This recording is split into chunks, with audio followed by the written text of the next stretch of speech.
आ जाइए बेटा जी। चलिए हम बात करते हैं इंग्लिश ग्रामर की। राजस्थान इंग्लिश ग्रामर के अंदर 15 क्वेश्चन आते हैं अपने, ठीक है, आरजीएस के अंदर। इसी के साथ ही साथ एपीओ के एग्जाम में इंग्लिश ग्रामर आती है और इसी के साथ साथ जो है जेलो में आती है। एक आध टॉपिक है जो जेलो या एपीओ में ज़्यादा होता है, बाकी सारा एक जैसा ही होता है, ठीक है।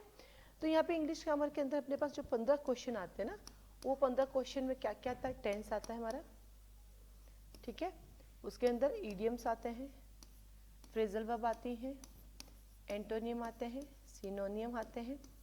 उसके बाद आती है हमारे पास एंटोनियम सिनोनियम हो गए, डिटर्मिनर आते हैं, फिर आर्टिकल्स आते हैं, एक्टिव वॉइस पैसिव वॉइस आते हैं, डायरेक्ट इनडायरेक्ट आते हैं और मॉडल्स आते हैं। बहुत ज़्यादा नहीं है अपने पास, देखो 1 2 3 4 5 6 7 8 9 और 10, बहुत छोटा सा सिलेबस है हमारा, 10 टॉपिक के लगभग। हो सकता है एक आधा मिस कर रही हूँ मैं। तो इंग्लिश बहुत अच्छे से आप कर सकते हो, आपको डरने की ज़रूरत नहीं, आप टेंशन फ्री रहिए, आपको बिल्कुल डरने की ज़रूरत ही नहीं होती है, ठीक है। अब बात आती है कि आप कैसे मैनेज करें। क्या कहा कि आप उसको कैसे मैनेज कर सकते हैं और कैसे करें। आप डर जाते हो, देखो हिंदी मीडियम वाले बच्चे का टेंस कभी गलत नहीं होता है, पैसिव वॉइस गलत नहीं होता है, डायरेक्ट इनडायरेक्ट गलत नहीं होता है और मॉडल्स भी कई बार गलत नहीं होते। और इंग्लिश मीडियम वालों की इन 4 में गड़बड़ियाँ होती है, लेकिन उनका एंटोनिम सिनोनिम गलत नहीं होता है, उनका इडियम्स गलत नहीं होता है, उनका फ्रेजल वर्ब नहीं होता है, ठीक है। तो ये दोनों मिलके, और डिटर्मिनर्स यानी आर्टिकल्स उनके गलत नहीं होता है, डिटर्मिनर नहीं होते हैं। तो इसका मतलब इंग्लिश मीडियम के क्वेश्चन ज़्यादा सही होते हैं, हिंदी मीडियम के कम, क्योंकि उनके पास फिक्स है, जो प्रैक्टिकल वो आता है, थ्योरी जिनको याद करनी उनको नहीं आती है। तो कुल मिला के जो 15 नंबर का इंग्लिश ग्रामर का पेपर होता है, तो कुछ बच्चे जो पढ़ के जाते, चाहे इंग्लिश मीडियम हो चाहे हिंदी मीडियम हो, जो पढ़ के जाते हैं उनके 14 सही होते हैं, क्योंकि एक क्वेश्चन डेफिनेटली डिलीट होता ही होता है किसी न किसी कारण से, और नहीं होता तो कन्फ्यूजन में जाता है। तो जो हिंदी मीडियम हो या इंग्लिश मीडियम, जो बच्चा मेहनत करके जाता है वो 15 में से 14 ले आते हैं। बाकी सारे बच्चे जो पढ़ते हैं नहीं पढ़ते हैं वो 11 पे आके अटक जाते हैं, यानी मिनिमम 11 तो ले आता है, क्योंकि Hindi medium antonym synonym first का ले आता है। और कुछ बहुत ही दिमाग जब आपको लगता है काम नहीं कर रहा है तो फिर आप 10 पे आ जाते हैं। तो इंग्लिश का जो स्कोर है वो 10 से 15 के बीच रहते हैं, लेकिन जो हिंदी ग्रामर का स्कोर होता है ना, वो इंग्लिश मीडियम वालों का 2 3 4 पे ले आते हैं, क्योंकि वो अति प्रैक्टिकल होता है, इसमें तो फिक्स चीज़ें हैं और हर कोई पढ़ता है। तो जो इंग्लिश ग्रामर नहीं पढ़ के भी जाता है ना, तो भी वो 10 मार्क्स तो आराम से ले आता है। जो पढ़ के जाता है वो अपना स्कोर 14 पे ले जाता है, और मेरिट ये 4 नंबर ही बनाती है, क्योंकि इंग्लिश ग्रामर में ज़्यादा है ना पीछे नहीं रहते। हिंदी ग्रामर जो नहीं पढ़ता ना, स्पेशली इंग्लिश मीडियम वाला 2 3 4 पर अटक जाता है, और हिंदी मीडियम वाला अगर हिंदी ग्रामर नहीं पढ़ता तो 11 या लास्ट 12 नंबर लाता है। 15 में से 15 वो भी नहीं ला सकता, क्योंकि कुछ चीज़ें ऐसी प्रैक्टिकल है जो रोज़ थोड़ी काम लेते हैं, जैसे युग्म शब्द है, कहाँ से रोज काम लेोगे आप, ठीक है।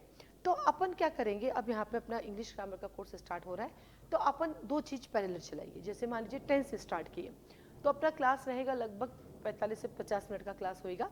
तो जिसमें अपन क्या करेंगे, टेंस करेंगे, क्योंकि पूरे 45 से 50 मिनट टेंस नहीं पढ़ना है, और टेंस के साथ हम कोशिश करेंगे कि रोज के कम से कम 25 एंटोनियम और 25 सिनोनियम करेंगे। क्यों ऐसा मैंने कहा, क्योंकि एक दिन में याद नहीं होता है। तो हम क्या करेंगे, जो एंटोनियम सिनोनियम है वो बोर्ड पे लिखेंगे। मैं चाहूँ तो आपको फोटोकॉपी दे सकती हूँ, पीडीएफ दे सकती हूँ, लेकिन बेटा वो फोटोकॉपी वो पीडीएफ ऑलरेडी आपके पास बहुत सारी पड़ी है।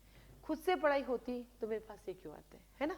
तो हम कोशिश करेंगे कि 25 है एंटोनियम सिनोनिम बोर्ड पे लिखेंगे, और आपको भी लिखना है, आपको भी लिखना है, क्योंकि हमारा मेन ऑब्जेक्ट क्या है, कंटिन्यूटी।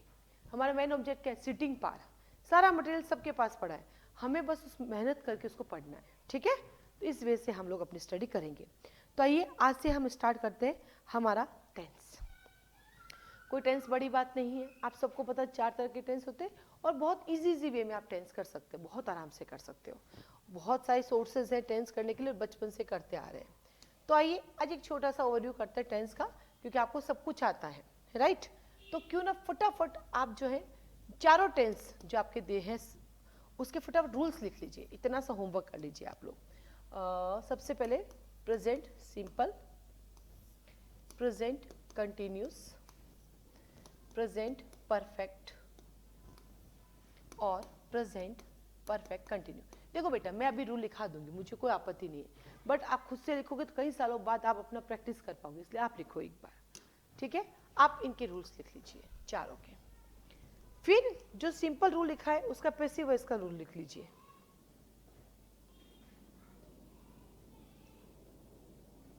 जो आप इसका लिख रहे हो सिंपल रूल, अफर्मेटिव रूल जो लिख रहे हो, सेंटेंस का अफर्मेटिव सेंटेंस का रूल लिख रहे हो, उसी का आपको पैसिव वॉइस का रूल लिखना है। यानी यहाँ पे आप अफर्मेटिव यानी एक्टिव वॉइस लिख रहे हो, एक्टिव का रूल लिख रहे हो, उसी का पैसिव वॉइस लिखना है। इतना सा करो। एक एग्जांपल बताऊँ कैसे, इधर आओ। जैसे मान लो आपने प्रेजेंट परफेक्ट लिखा, सब्जेक्ट प्लस हैज हैव, ठीक है, वर्ब की थर्ड फॉर्म ऑब्जेक्ट, ठीक है।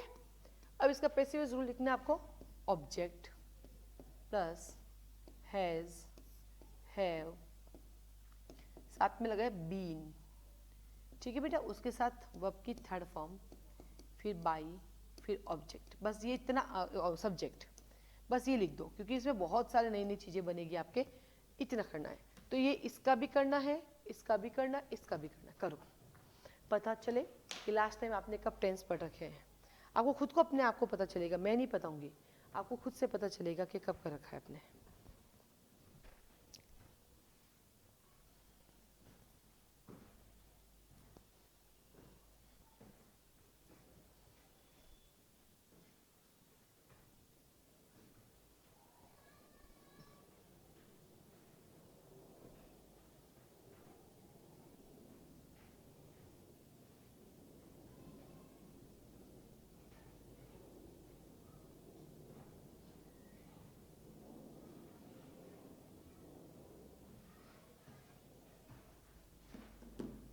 लिख दिया पूनम चारों, मैच करे। इसको तो याद भी नहीं है, ले उपासना तूने लिख दिए चारों, लिख दिए चारों, फटाफट लिखा। अशोक, नीलम,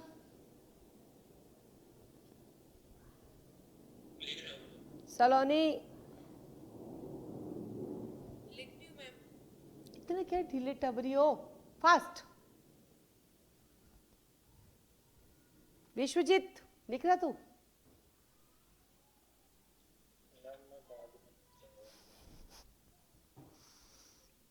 वो कहता मैं अब भी नहीं करूंगा। ये तो आते हैं ना तेरे को, तुम्हें रूल्स नहीं आते, बट तुम आंसर कर सकते हो।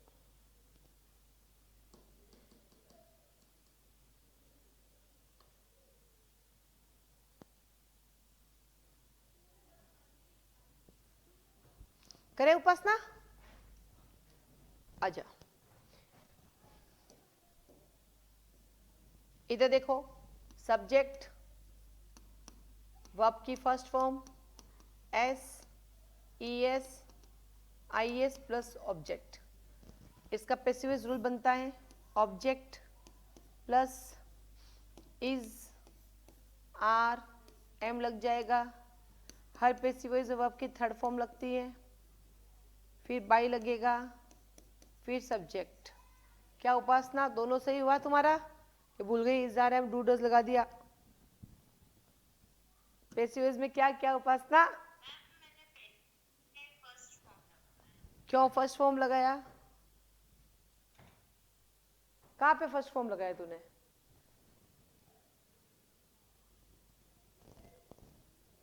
कहां पे फर्स्ट फॉर्म लगाया बेटा, तेरी आवाज नहीं आई बेटा मेरे को, क्या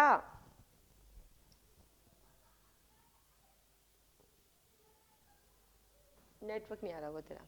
फिर प्रेजेंट कंटिन्यूस में सब्जेक्ट है, वर्ब की फर्स्ट फॉर्म सब्जेक्ट है, हेल्पिंग वर्ब है इज आर एम, वर्ब की फर्स्ट फॉर्म प्लस आईएनजी है प्लस ऑब्जेक्ट है, ऑब्जेक्ट आगे आ जाएगा, is are am helping verb तो रहेगी रहेगी, साथ में बीइंग लग जाएगा, बीइंग, देन आपका वर्ब की third form always, then by, then subject, ठीक है। किया उपासना, सही है ये वाला,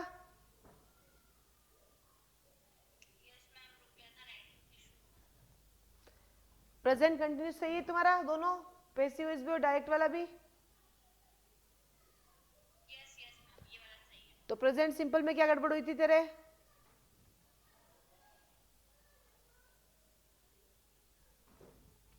देन इसका आता है बेटा subject plus has, have plus been, verb की third form, object, since, for और टाइम। बनाया ये वाला? मैच करो subject, has, have, been, verb की third form, object, since, for plus time, जो भी टाइम होगा वो आ जाएगा। क्या बनाया उपासना? ये वाला गलत हो गया? बड़ा लिखूं? एक मिनट हो, ये ले।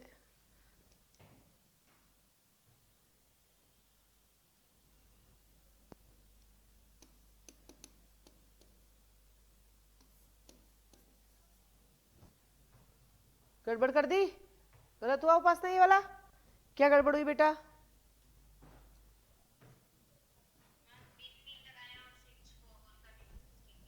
ओके, इसका मतलब तुम्हें याद आ गया कि तुम कितनी भी हिंदी मीडियम हो या इंग्लिश मीडियम, बचपन की चीज़ें फिर से रिकॉल करनी पड़ती है, प्रैक्टिस करनी पड़ती है। और जब घर से हम पढ़ते हैं तो हम इंग्लिश और हिंदी को इग्नोर कर लेते हैं, हमें लगता है बाद में कर लेंगे, और बाद में समय नहीं आता, एग्जाम आ जाता है, ब्लॉक के पीछे भागते हैं, फिर हिंदी इंग्लिश रह जाती है, और इसी वजह से हमारा प्री रह जाता है। राइट? इसका पैसिव वॉइस का रूल नीलम, इसका पैसिव वॉइस का रूल क्या बनेगा बेटा? सलोनी, इसका पैसिव वॉइस का क्या रूल बनेगा? एक एक बोलो। हाँ नीलम बोलेगी पहले, नीलम, नीलम बोलो।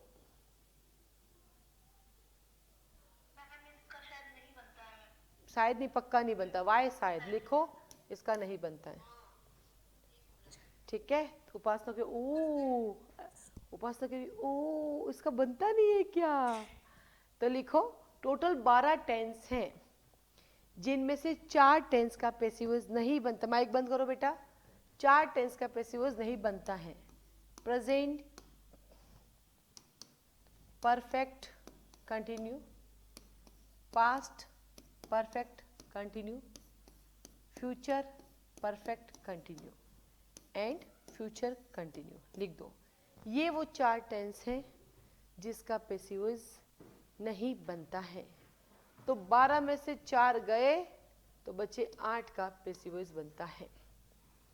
तो जो टेंस के पैसिव वॉइस टेंस के साथ ही करते हैं, जो हार्ड वाले ना, टफ वाले पैसिव वॉइस वो अलग से करते हैं। ठीक है, तो चलिए, इस तरह से हम लोगों की ऑनलाइन क्लासेस चलती हैं, ऑफलाइन चलती है। हालांकि इसका टाइमिंग रात को मतलब लेट इवनिंग 8 से है, तो 8 से 8:45 तक चलेगी। तो अभी मेरे पास जो भी बच्चे बैठे थे जिनको आप लोग सुन पाए थे वो ऑनलाइन ही बैठे हैं। तो हम लोगों का ऑनलाइन का भी 2 वे कम्युनिकेशन होता है। तो इस तरह से हमारी क्लासेस चलती है हमारे यहाँ पे। आप हमें ज्वाइन कर सकते हैं। आपको ओनली इंग्लिश ग्रामर चाहिए तो आप केवल इंग्लिश ग्रामर ले सकते हैं, आपको हिंदी ग्रामर चाहिए तो हिंदी ग्रामर ले सकते हैं, दोनों साथ ले सकते हैं। देखो, मैं आपको क्या सिखाऊंगी, हिंदी और इंग्लिश, वो तो आप जुडिशरी की प्रिपरेशन करें तो 10वीं तक तो पढ़ के आए, कहीं 8वीं तक पढ़ के आए हो, 6 तक पढ़ी, कभी ना कभी किसी न किसी रूप में पढ़ी। ये क्लास जस्ट ये काम करेगी, जो कुछ आपने बचपन में पढ़ा उसको रिकॉल करने का, नंबर 1। दूसरा काम करेगी क्लास ट्रिक से पढ़ने का, क्योंकि तरह डिटेल पढ़ के हम क्या ही करेंगे, हमें आगे ज्ञान हिंदी का व्याख्याता तो बनना नहीं है।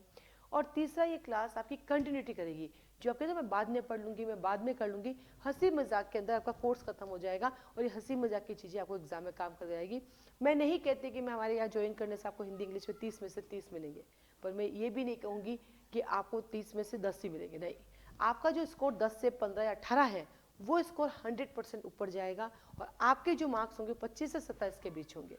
30 में से 30 नहीं होंगे क्योंकि डिलीट हो जाएंगे क्वेश्चन, फिर भी 30 में से 30 नहीं होंगे, डिलीट नहीं होते तो।